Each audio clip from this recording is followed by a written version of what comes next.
Hello students, most welcome and congratulations to my platform of Shankar Sarsi Spoken English channel. And today I'd like to start my class very exceptional, which is called With and Without Clothes. Okay, this course is designed for the students of class 10 and intermediate students. Okay, so for SSC and HSC 2024 and 25. Okay. Okay, now dear viewers, you have to focus all rules basically to understand the clear conception of the using of clues and with clues and without clues according to the direction of noun, adjective, verb. Okay, I am here starting my speech on the topics of today for the students of class 10 and intermediate students in English second paper. You can get available problem. Okay, whenever you will make the decision to make it with and without close, then you feel more trouble. Okay, I think from now, if you feel any trouble filling in the gaps, noun, adjective, and verb, I think it will be clear from today. Okay, and still now, this video is also for you. It is recommended only for the students of class 10 and intermediate students with and without close test. First of all, you have to read out the line or the passage and finding out the decision and the action of the noun, verb, and adjective also. So, first I going to start this about the topics about with and without close. Whenever you will get region, region means কারণ, showing conjunction. যখন বাক্যে reason কোনো conjunction যদি বাক্যের মাঝখানে থেকে থাকে তাহলে আমরা কি করব? শুরুতে হতে পারে because of, due to, on account of, in case of, since, as, for, because. Result shows conjunction. That means the result, we have to analyze that if we get any conjunction in a sentence, therefore, so, hence, opposite, sense, conjunction, etc. etc. So, we will discuss about the topics today, using of conjunction in a sentence. Okay, though, although, if, in spite of, despite of, but, however, nevertheless, yet, still. Okay, we have to discuss the conjunction, the action of the possibility of using the conjunction in a sentences. How can we arrange? Now, with and without close, how can we make it correct? If you feel any problem or if you are afraid of the using of noun, adjective, and verb, from now it will be clear to understand, my dear viewers. Now, I'd like to start my discussion about this noun. Noun কিভাবে বসে আমরা আলোচনা করব আজকে, noun কিভাবে বসে।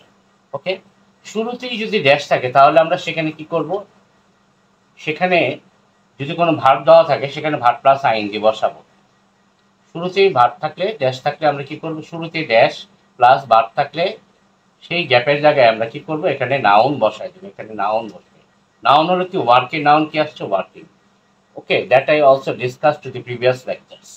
Now, number 2, শুরুতেই dash adjective থাকলে, যদি কোনো অ্যাডজেক্টিভ যদি দেওয়া থাকে তাহলে আমরা কি করব? সেটাকে আমরা নাউন বসাবো। কিভাবে? Honest, honesty, dishonest, dishonesty. Okay, number 3, কোনো আর্টিকেলের পরে ড্যাশ, ড্যাশ, কোনো আর্টিকেলের পরে আর্টিকেল আছে এখানে এন, এরপরে ড্যাশ, এবং এরপরে যদি কোনো প্রিপোজিশন হয়, this is prepositional word. Okay, this is prepositional word and this is article. Okay, তাহলে আমরা কি করব? সেখানেও আমরা নাউন বসাই। তাহলে কি হলো? আর্টিকেলের পরে ড্যাশ এবং ড্যাশের পরে যদি কোনো প্রিপোজিশনাল ওয়ার্ড থাকে তাহলে আমরা সেটাকে কি করব? নাউন হবে। তাহলে অ্যালবাম, অ্যালবামে বসবে, কোনো পরিবর্তন নাই। ওকে, পরীক্ষায় আসে। নাম্বার 4 কি আসছে? অ্যাডজেক্টিভ। অ্যাডজেক্টিভ প্লাস কোনো নাউন প্লাস কোনো প্রিপোজিশনাল থাকে। অ্যাডজেক্টিভ কোথায় আছে আমরা বের করি। This is adjective. অ্যাডজেক্টিভের পরে কোনো প্রিপোজিশনাল ওয়ার্ড থাকে, adjective plus noun, he has brought a beautiful gift, plus prepositional word থাকলে এর কোনো পরিবর্তন করব না। যেমন he has bought a beautiful gift আছে, গিফটই হবে। Now number 5, prepositional plus prepositional word. এই যে প্রিপোজিশনাল ওয়ার্ড আমরা পেয়েছি, প্রিপোজিশনাল ওয়ার্ড, তারপর কি কোনো নাউন বা জিরান থাকে, নাউন, নাউন যদি থেকে থাকে প্রিপোজিশন ওয়ার্ডের পরে আমি ধরবো কোনো নাউন থাকে, নাউন বসবে, আমরা কখন নাউন বা কি বসাবো, নাউন বা জিরান বসাবো। ওকে, এখানেও যদি প্রিপোজিশনাল ওয়ার্ড থাকে, এই যে একটা প্রিপোজিশনাল ওয়ার্ড, তাহলে আমরা কি পেলাম, এখানে একটা প্রিপোজিশন পাইলাম, এই যে একটা প্রিপোজিশন পাইলাম, দুইটি বাক্যের মাঝখানে প্রিপোজিশনাল ওয়ার্ডের মাঝখানে আমরা কি করব, নাউন বসাবো বা জিরান বসাবো। ওকে, মিস্টেক হয়েছে, জিরান।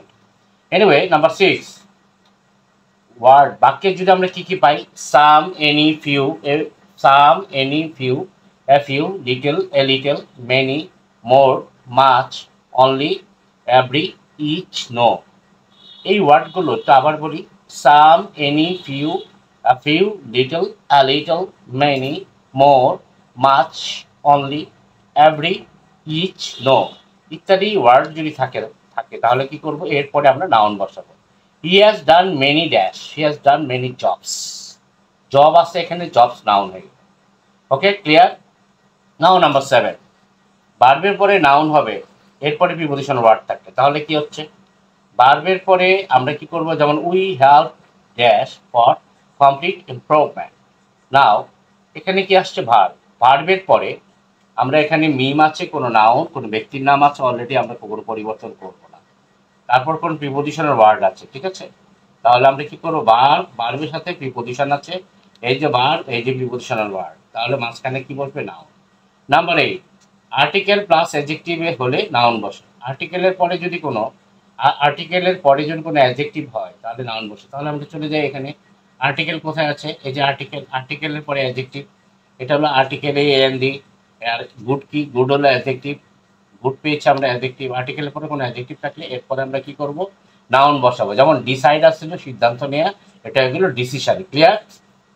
নাও নাম্বার 9, মাই ডিয়ার ভিউয়ার্স, 9-এ চলে যাব আমরা। 9টাকে কি করব, কোনো ভার্বের সাথে year, O R, I N G, year, O R, I N G, for, lest, since, seem, C Y, U R, U R E, dom, double F, পরে আইএফ, কি আসছে এটা, ইউআইটি, সিআরওয়াই, টি, ল্যাস, আরওয়াই, ইএফ, এসআইটিওয়াই। এই ওয়ার্ডগুলো একটু মেমোরিতে রাখতে হবে। আরও আছে আইওএন, আরওয়াই ইত্যাদি যোগ করে নাউন করা হয়।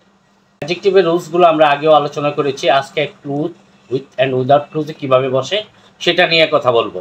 ওকে, very interesting my dear viewers, follow করতে হবে, ভালো করে বুঝতে হবে। অ্যাডজেক্টিভ বসানোর নিয়ম, রুলস কি আসছে, প্রথমে যদি মূল ভার্ব প্লাস মূল ভার্বের পর আমরা অ্যাডজেক্টিভ বসাবো, এরপরে যদি নাউন থাকে, যখন আমরা কোনো ভার্ব পেয়ে যাব, দ্যাট মিনস আলোচনাটা হলো এরকম, কোনো ভার্ব আমরা পেয়েছি, ফার্স্ট কথা, তারপরে কি আছে, মাঝখানে আছে অ্যাডজেক্টিভ, আর এই পাশে আছে নাউন। এই যে দেখো নাউন আছে এখানে, ঠিক আছে, আমরা ভার্ব পেয়েছি, ভার্ব কোথায় আছে, ভার্ব হলো এই যে আর লার্নিং, তাহলে দে আর লার্নিং আমরা পেয়েছি ড্যাশ ওয়ার্ড। কি ওয়ার্ড, কি ধরনের ওয়ার্ড পেয়েছি তারা এখানে, এই ওয়ার্ডগুলো পরীক্ষায় আসে, এটা বেশি আসে পরীক্ষায়, এই রুলসটা বেশি আসছে পরীক্ষায়।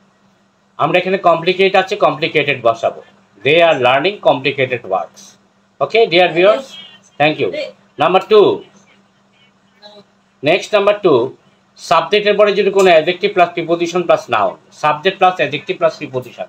সাবজেক্ট কি আছে এখানে, দি স্টুডেন্টস হলো সাবজেক্ট, তারপর আসছে কি অ্যাডজেক্টিভ, অ্যাডজেক্টিভ কি আছে, গুড,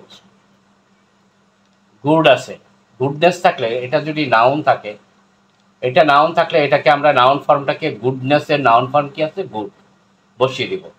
আর এখানে আছে প্রিপোজিশনাল ওয়ার্ড প্লাস আবার নাউন, তাহলে আমরা সাবজেক্ট হলো দি স্টুডেন্টস, অ্যাডজেক্টিভ আমরা ফরম্যাট করব, গুডনেস ছিল নাউন, এটাকে পরিবর্তন করে অ্যাডজেক্টিভ ফর্মে করলে কি হবে, গুড হয়ে যাবে। আর এখানে প্রিপোজিশনাল ওয়ার্ড, অ্যাড ছিল প্রিপোজিশনাল ওয়ার্ড, ইংলিশ হলো নাউন। তাহলে আমরা উদাহরণটি স্ক্রিনশট দিয়ে রাখলে আমার মনে হয় এটা ভালো হবে স্টুডেন্টদের জন্য। নাম্বার 3, আর্টিকেল প্লাস, আর্টিকেলের সাথে এ এন দি কোনো আর্টিকেল যদি থেকে থাকে, তারপর আমরা অ্যাডজেক্টিভ বসাবো, এরপরে থাকে নাউন। অ্যাডজেক্টিভটা কোথায় বসাচ্ছি আমরা, আর্টিকেলের পরে ড্যাশ, ড্যাশের পরে যদি কোনো নাউন থাকে, আমরা মনে রাখার জন্য এইভাবে করে পড়বো। আর্টিকেলের পরে ড্যাশ, আর্টিকেলের পরে ড্যাশ, ড্যাশের পরে যদি কোনো নাউন থেকে থাকে, তাহলে আর্টিকেল হলো AND, এরপরে ড্যাশ, ড্যাশ ধরে নেবো অ্যাডজেক্টিভকে, ঠিক আছে। এরপরে যদি নাউন থাকে, তাহলে নাউন কি আছে, ম্যান হলো এখানে নাউন। আর্টিকেল কি আছে, এটা হলো article, article, okay.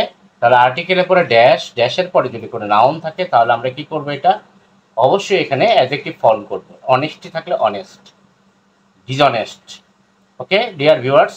Number 4, be এর পরে যদি কোনো কি থাকে, বিভার, দ্যাট মিন বিভার কোনটা, অ্যামিজ আর ওয়াজ ওয়ার, এরপরে আমরা অ্যাডজেক্টিভ বসাতে পারি। যদি আমার অ্যাডজেক্টিভের পরে, গ্যাপের পরে যদি কোনো প্রিপোজিশনাল ওয়ার্ড থাকে, এই যে প্রিপোজিশনাল ওয়ার্ড আছে, প্রিপোজিশনাল ওয়ার্ড আছে এখানে ইন, এখানে বিভার কি আছে আর, যদিও বিভার এখানে মেইন ভার্বের দায়িত্ব পালন করছে, তাহলে আমরা কি শিখলাম এখানে, এখানে শিখেছি কোনো বিভার্বের পরে ড্যাশ এবং ড্যাশের পরে যদি কোনো প্রিপোজিশনাল ওয়ার্ড থাকে, তাহলে আমরা সেই জায়গাতে আমরা অবশ্যই অ্যাডজেক্টিভ বসাবো।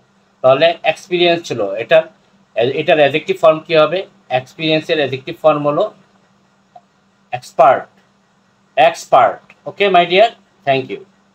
নাম্বার 5, অ্যাডভার্বের পরে অ্যাডজেক্টিভ বসে কিভাবে, অ্যাডভার্ব কোথায় আছে, ভ্যারি, ভ্যারি, ভ্যারি কি অ্যাডভার্ব, অ্যাডভার্ব কাকে বলে সেটা আমরা আগের ভিডিওগুলোতে দিয়েছি।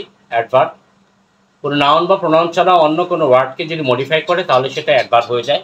The girl is very dash, very কি স্ট্রেংথ ছিল এখানে, স্ট্রেংথ মানে শক্তি, আর এটা বলে স্ট্রং, ঠিক আছে, এটা হলো স্ট্রং, স্ট্রেংথের অ্যাডজেক্টিভ কি হবে, strong, okay thank you viewers.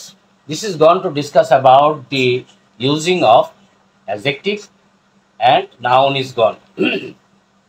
Now the last part of all, verb, verb কিভাবে করে বসাবো, বাক্যে ভার্ব কিভাবে বসাবো, ক্রিটিক্যাল, যেহেতু রুলসগুলো অনেক ক্রিটিক্যাল, বাট ইজি করে লিখছি আমি for the students, for the welfare of the students. Now verb বসানোর নিয়মটা কি, অ্যাডভার্ব, অ্যাডভার্বের পরে ভার্ব বসাবো, প্লাস অন্যান্য আরও কোনো শব্দ থাকতে পারে, যেমন সাম পিপুল, সাম পিপুল কিছু লোক, are dash in the field, অন্যান্য শব্দ আর কি আছে, in the field, some people are work আছে এখানে, working in the field, continuous tense হয়ে গেছে। আবার সাবজেক্টের পরে যদি ড্যাশ, ড্যাশের পরে অন্যান্য শব্দ থাকলে সাবজেক্টের পরে সারা জীবন বাদ বসে, যেমন they are students, he guides me, he guides the students properly, I guide my students properly.